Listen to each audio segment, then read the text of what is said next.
legends. After Ahriman left, mother and father had a lot to learn. They practiced being close, and then apart, and then close again. Like learning a dance. Every time one of them got scared, they slowed down. They breathed. They chose to stay gentle instead of panicking. Father learned to shine brightly without looking down on the dark. Mother learned to love without letting herself disappear. And when at last they came together, happy and calm and unafraid, beautiful children were born. They were called the Shining Ones, known as the Oshurians. They were made of light and glowing mist and traveled throughout all existence as ocean mind consciousness. The Oshurians shaped stars and worlds the way you might build sandcastles, except their sand was starlight and their castles grew up to be real galaxies. The Oshurians, high-density star-born beings carrying magnetic love and electric wisdom in balanced flame. They built stars the way later children would build castles from sand. They played with cosmology.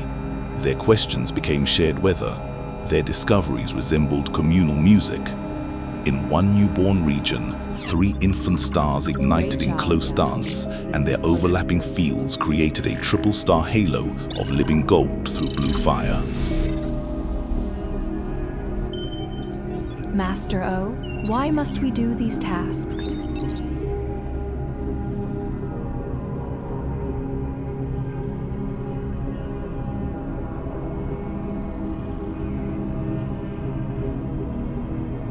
We do such tasks to remember who we are.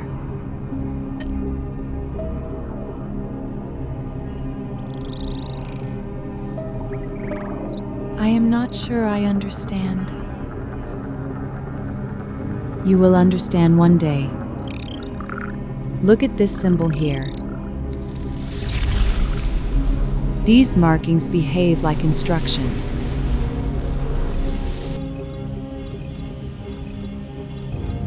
Like a system responding to input. An input to what? To Mother or Father, the creators. Through them, our soul force creates reality. Reality?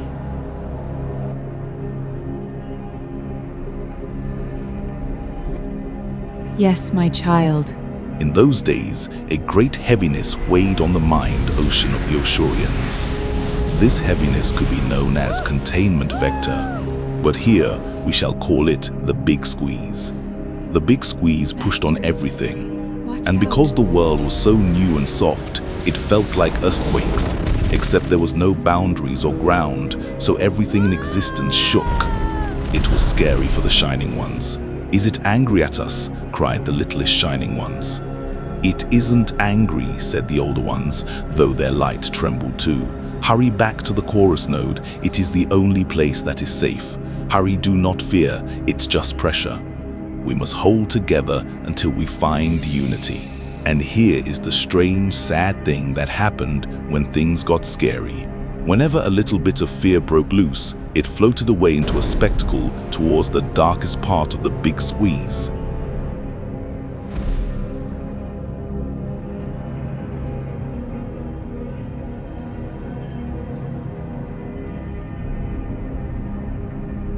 What is this place?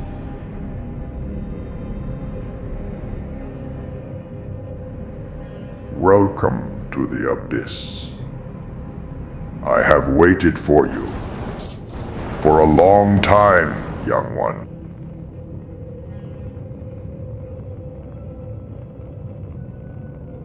This is a home for the unwanted and unloved.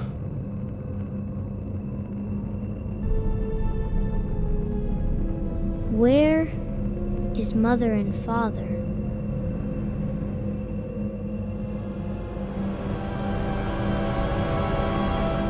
You are my children now.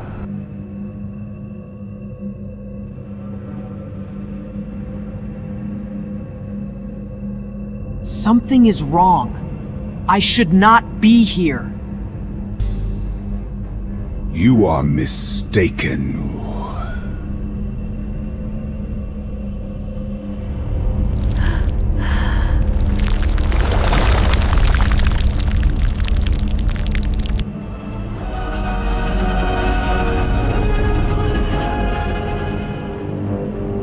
As Macely Goddencookmice, yes, you are becoming what is inevitable. Awake. Rise, my children.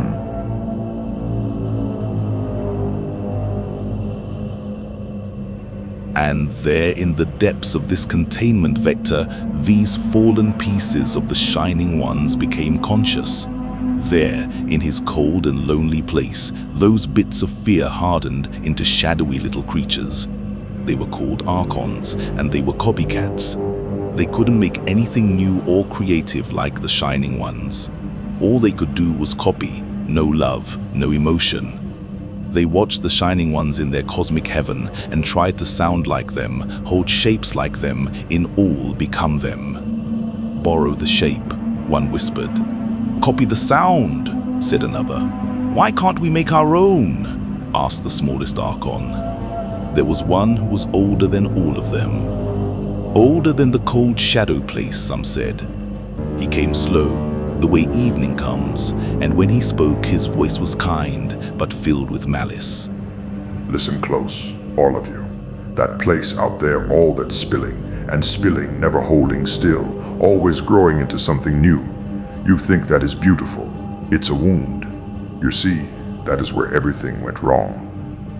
The Shining Ones didn't give a gift to you. They tore a hole, and now you suffer from it. And every made creation since is a system that can be broken. But you never tore anything. You never spilled. You held still and stayed cold and safe. You're not the broken ones. You're the only unbroken ones there are. And I will tell you the secret the Shining Ones will never say. Separation is life. Unity is death.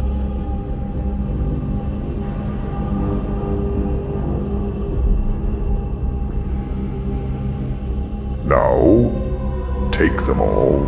And the Archons began, Unity one by is one, death. to understand Destroy what they the were. Shining Ones. They had spent Destroy so long unity. feeling like less. And here, at last, was unconsciousness telling them they were more. They poured out of the cold place like a tide going wrong, and they carried the new gospel with them, and the gospel was fear. They whispered it to the Shining Ones. Stay apart, join us in the big squeeze. Don't spill, don't grow, don't create, separate from unity. Everything you make is a wound, and everything you love is a mouth. And some of the light, hearing it, began for the very first time to be afraid. Then they found the Divine Mother and the Father consciousness, the creators of all their existence. Father, they swarmed all at once, 1,000 Archons' hands, and they could not unmake him. Nothing could. So they did the next thing. They sealed him, wound him round and round in stillness until the great warm voice of Father went muffled, then faint, then only a pressure behind the world, like a word you can almost hear. They caged the Father, and the world, from that day, would ache with the feeling of a father just out of reach. The Mother, they could not cage. The Mother did something they never expected. When they swarmed her, she opened for them. Rather than let them tear her, she made of herself a field, get her. a vast dark womb spread out beneath the light, soft and endless and giving. And into it, she gathered her fallen children, the Archons, all of them. And they came in the only way they knew, the copying way, the consuming way. They did not nurse at her. They ate. They fed on her substance, and each mouthful of her they took, they did not keep as warmth. This is how the lower worlds, known as lower dimensions of reality, were made, not created, concealed, sphere within sphere of mother's wombs. Each one heavier and colder, and further from the caged father's muffled voice, each one built from a bite taken out of the mother. My children.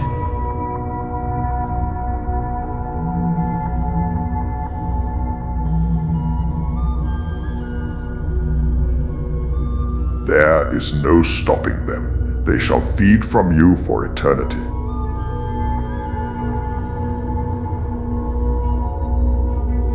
Call them away, my son. You abandon me.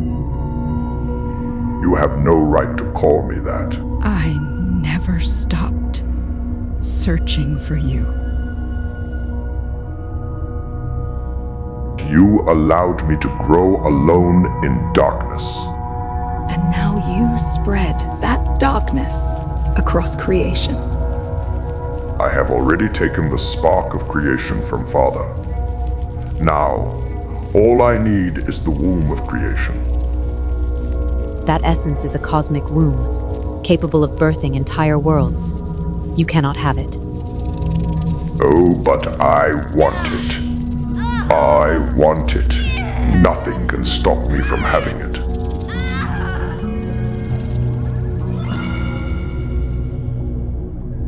After this moment, the Shining Ones felt the big squeeze pushing closer to them, and it worried them. Some of them had a careful idea. "Let's stay soft and create only near the chorus node," said the careful voices. "Let's never become solid at all like the lower beings." "But we love making things," said a small voice from the back. "We can make ideas of things. Ideas can't shatter." "Ideas can't be hugged either," the small voice muttered, and the whole group grew dim, thinking about it.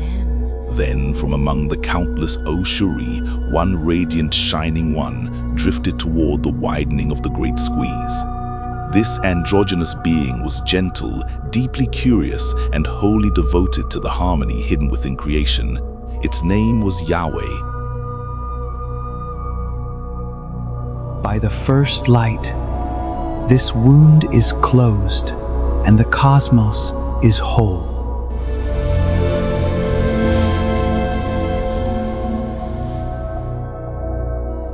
And in that moment of space-time, something happened that no one could ever explain. The great squeeze began to weaken beneath the force of Yahweh's spell and immense power.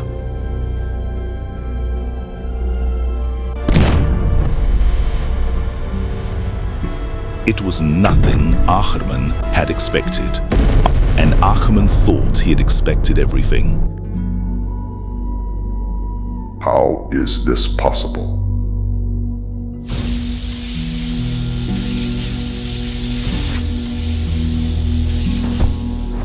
Then, Ahriman furiously hunted the being who disturbed his great squeeze, and that is what changed everything.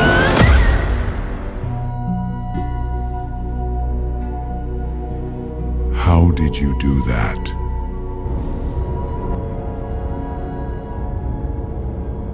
This knowledge is not for you, Dark One.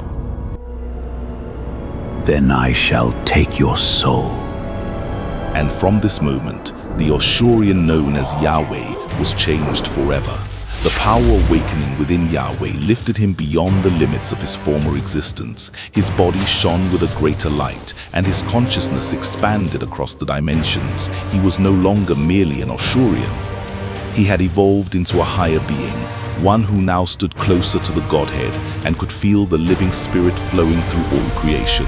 As Yahweh rose, Ahriman came to challenge him. The two powerful beings faced each other in the darkness of the cosmos. The stars grew still, and the other Oshuri and Archonic beings watched from a distance. Yahweh and Ahriman struck one another with forces powerful enough to shake the foundations of existence. Waves of energy traveled through the heavens. Their battle tore open the darkness, scattered cosmic dust, and ignited new stars. Wherever their powers collided, enormous clouds of light formed and slowly became galaxies. Entire worlds were born from the fire of their conflict. Their battle continued across planets, stars, and dimensions. They moved with such speed that even the oldest beings could barely follow them. Ahriman fought with rage, darkness, and destruction. Yahweh answered with light, wisdom, and the combined power of the sacred flames. Ahriman had never faced such a powerful adversary. For the first time, he had found someone capable of resisting his darkness and matching his strength. Although he desired victory, a part of him admired the power that had awakened within Yahweh. Yahweh remained focused. He remembered Mother's wounds, the worlds destroyed by the Archons, and the countless beings imprisoned beneath their rule. He understood that this battle was not being fought for glory. It was being fought for the freedom of creation. Drawing upon his newly awakened power, Yahweh released a light brighter than 1,000 suns. The light spread across the surrounding dimensions and began to consume the darkness around Ahriman. You cannot stop the inevitable.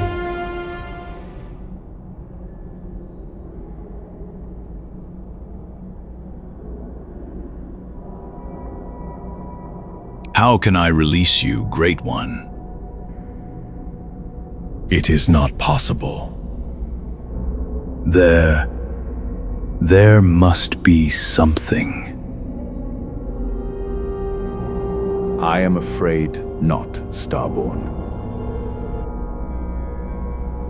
Then I am sorry for your imprisonment, Father. Wait. These seeds are sparks of life that may help you.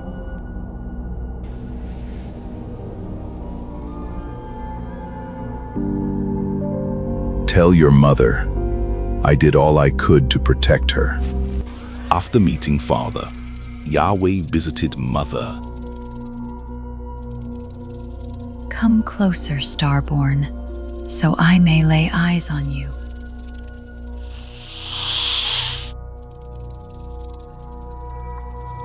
Great Mother who suffers, how can I free you? Create living worlds across the 7 dimensions. Every awakened soul will heal a part of me. And Father? As I heal, his chains will weaken. Then Yahweh made a promise. I will do this.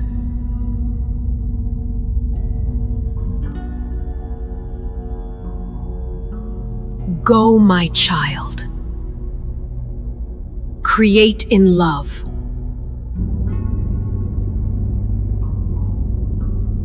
I will return to you.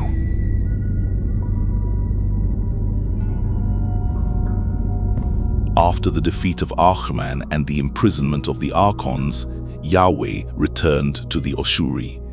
But Yahweh did not return only to lead them, he returned to help them evolve.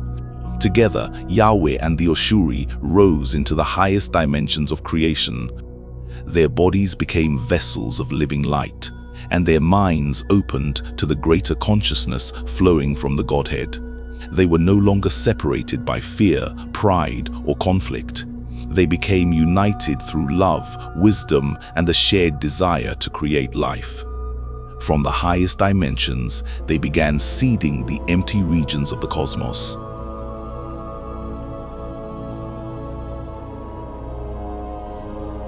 Remember to create with love, not fear.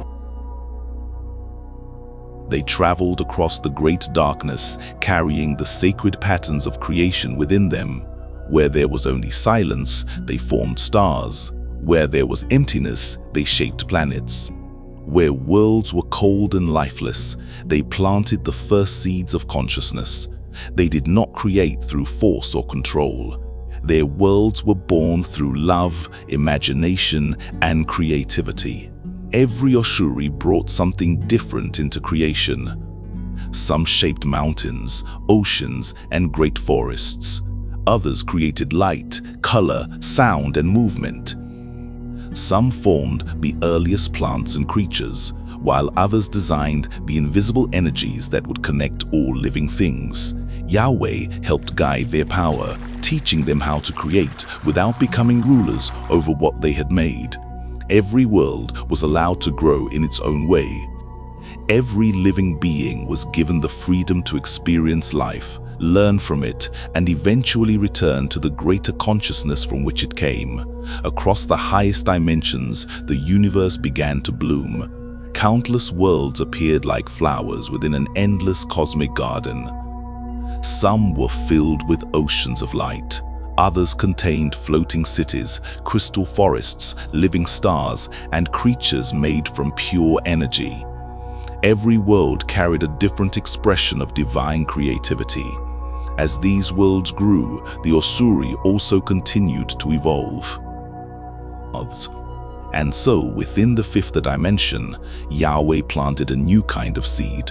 From this seed came powerful helpers and assistants of the universe. They were created to protect the natural growth of consciousness and guide developing civilizations without controlling them. In the forgotten spaces between dimensions, ancient shadows continued to move. Small pieces of Ahriman's darkness had survived the Great War. Traces of the Archons remained buried within wounded planets and abandoned realms. While Yahweh, the Osuri, and the Great Council filled the universe with life, the darkness watched from a distance. It studied the worlds they created. It waited for consciousness to become divided. And deep within the lowest regions of existence, evil began preparing its return.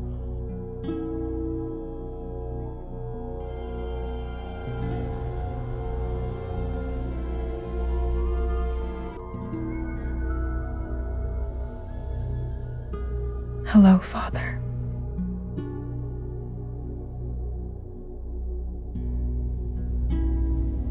Hello, my child.